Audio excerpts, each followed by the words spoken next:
Well, there's no doubt that conversations have been buzzing in both Canada and the U.S. when it comes to challenges and issues around electronic trucking logs. Host of Real Ag Radio, Sean Haney, joins us now for more on this. Sean, always a pleasure. So talk about why livestock haulers, what are they feeling right now with the new requirements working against them?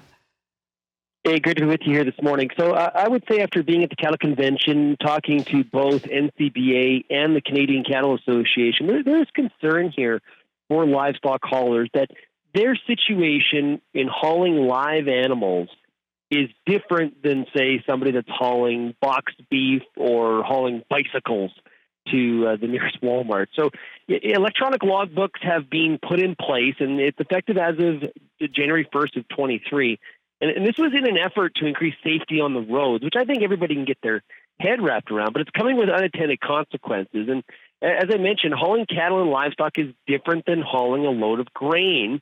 Dennis Laycraft from CCA really emphasized this. He also talked about because you can't stop and log out. You've got live animals that you need to get to the final destination.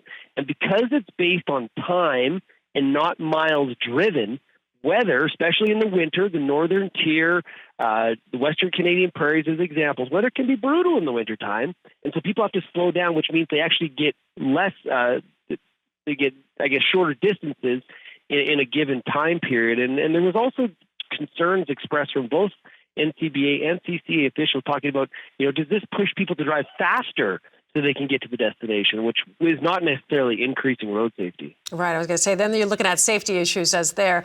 Currently we have an exemption for livestock haulers in the U.S. Anything about that in Canada as well?